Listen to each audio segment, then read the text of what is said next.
Assalamualaikum warahmatullahi wabarakatuh. Kepada yang terhormat Ibu Anggia Paramita SEMSC selaku dosen pengampu pada mata kuliah Manajemen Perubahan. Di sini saya Ii Fatmala selaku moderator bersama dengan keempat teman saya yang lainnya, yaitu Irma Nursyahila, Anggi Nurafriani, Egi Kristiani Sebayang, dan Aprilia Dwi Rahayu akan mempresentasikan hasil diskusi kami mengenai analisis perubahan kepemimpinan perusahaan SPBU Coco Mata Air Padang. Baiklah, langsung saja masuk ke materi yang pertama yang akan langsung dijelaskan oleh saya sendiri. Nah, sebelum kita mengetahui lebih lanjut mengenai perubahan-perubahan apa saja sih yang telah diterapkan oleh SPBU Coco Mata Air Padang ini, alangkah lebih baiknya kita mengetahui terlebih dahulu nih tentang latar belakang dari SPBU Coco ini. Nah, SPBU Coco merupakan singkatan dari Corporate Owner, Corporate Operate, yang merupakan jenis SPBU yang dimiliki dan dioperasikan langsung oleh pihak Pertamina. Nah, SPBU Coco ini dikendalikan langsung oleh Pertamina tanpa pihak ketiga. Oleh karena itu, pada SPBU ini diterapkan standar operasional yang terpusat dan konsisten, sehingga adanya kontrol penuh dari Pertamina terhadap kualitas bahan bakar, pelayanan pelanggan, dan standar keamanan yang dipastikan standar mutunya tinggi dan konsisten di setiap SPBU Coco. Nah, itulah tadi latar belakang dari SPBU Coco ini. Selanjutnya akan dijelaskan oleh rekan saya, yaitu Irma Nursyahila. Selanjutnya itu adalah gaya kepemimpinan di perusahaan SPBU Coco. Nah, gaya kepemimpinan di SPBU Coco itu cenderung demokratis, yaitu menerima dan menghargai segala masukan yang diberikan oleh karyawannya dalam mengambil keputusan. Nah, salah satu contohnya itu adalah di mana ada salah satu konsumen itu mengkomplain kinerja dari salah satu karyawan yang ada di perusahaan SPBU Coco ini. Nah, di mana pemimpinnya tersebut itu menyelidiki secara objektif terlebih dahulu, tidak langsung menuduh atau menyalahkan si karyawan tersebut. Nah, jika memang benar karyawan tersebut bersalah, maka akan diberikan peringatan atau sanksi. Nah, hal tersebut membuat karyawan yang bekerja di SPBU Coco itu merasa nyaman dan juga lebih termotivasi untuk berkontribusi dan memperkuat hubungannya antara atasan dan bawahannya.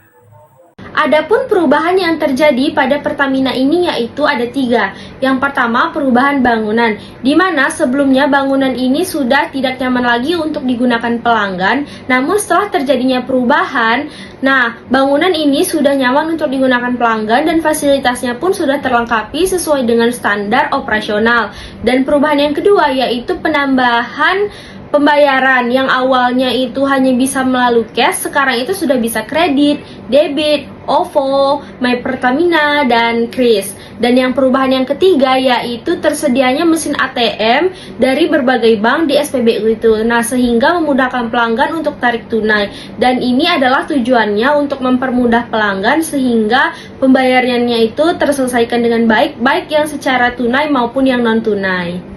Nah, tadi kan sudah dijelaskan mengenai perubahan yang terjadi pada SPBU ini. Nah, perubahan yang terjadi itu tentunya selalu membawa hal yang baru. Untuk mencapai hal yang baru itu selalu saja ada tantangannya. Begitu pula dengan SPBU ini. Ada tantangannya dari perubahan itu. Adapun ada 2 tantangan, yaitu yang pertama, adanya keluhan dari konsumen yang lanjut usia terhadap pembayaran selain non-tunai. Jadi, konsumen yang sudah lanjut usia ini merasa kesulitan gitu kalau pembayarannya tidak secara tunai. Dan yang kedua itu adanya karyawan yang tidak mau belajar terhadap pembaharuan teknologi. Nah, contohnya saja mungkin karyawan ini sudah nyaman dengan pembayarannya yang secara tunai gitu. Nah, sedangkan ketika pembayaran yang secara tunai itu terjadi perubahan, tentunya karyawan ini harus belajar lagi gitu untuk bisa menggunakan teknologi itu, dan tanpa dia sadari, padahal teknologi itu mempermudah karyawan itu untuk melakukan pekerjaannya. Selanjutnya, pemicu kebutuhan akan perubahan di SPBU COCO. Perubahan di SPBU COCO dipicu oleh bangunan lama yang sudah tidak layak dan perkembangan teknologi. Bangunan lama yang sudah tidak layak pakai menjadi alasan utama dilakukan renovasi agar sesuai dengan standar terbaru serta mampu memberikan kenyamanan dan keamanan yang lebih baik bagi pelanggan. Selain itu, perkembangan teknologi juga menjadi pemicu penting, khususnya dalam sistem transaksi. Untuk menjawab tantangan ini, SPBU melakukan pembaruan dengan mengadopsi metode pembayaran non-tunai seperti kartu debit, kartu kredit, OVO, KRIS, dan aplikasi My Pertamina. Tak hanya itu, SPBU juga menambahkan fasilitas mesin ATM dari berbagai bank guna mempermudah proses transaksi pelanggan. Dengan perubahan ini, SPBU SEO berharap dapat meningkatkan efisiensi operasional, kualitas pelayanan, dan memberikan kenyamanan lebih bagi para konsumen. Selanjutnya yaitu pendekatan pada manajemen perubahan. Ada 3 komponen. Komponen yang pertama yaitu komunikasi. Perusahaan memberikan edukasi terhadap karyawan-karyawan mengenai alasan terjadinya perubahan pada perusahaan tersebut dan apa saja dampak yang terjadi setelah perubahan tersebut. Seperti pada perusahaan ini, mereka melakukan renovasi gedung untuk menjaga keamanan pelanggan dan juga mereka membuat sistem baru yaitu pembayaran non-tunai untuk menjaga keamanan dan memberikan kenyamanan juga terhadap beberapa pelanggan. Yang kedua yaitu ada pelatihan yang dilakukan oleh perusahaan untuk karyawan-karyawan tersebut agar mereka bisa beradaptasi dengan sistem baru dan mereka lebih merasa tenang dan merasa pede terhadap kemampuan mereka untuk melakukan sistem baru tersebut. Yang ketiga yaitu partisipasi. Perusahaan selalu melibatkan karyawan terhadap apa saja perubahan yang ada pada perusahaan ini, sehingga perusahaan dan karyawan tidak adanya miskom dan karyawan merasa mereka selalu dilibatkan dalam setiap perubahan yang ada. Jadi tidak ada perubahan sepihak. Jadi kesimpulannya yaitu perubahan dalam bidang teknologi dan digitalisasi menjadi salah satu fokus dalam transformasi perusahaan SPBU ini.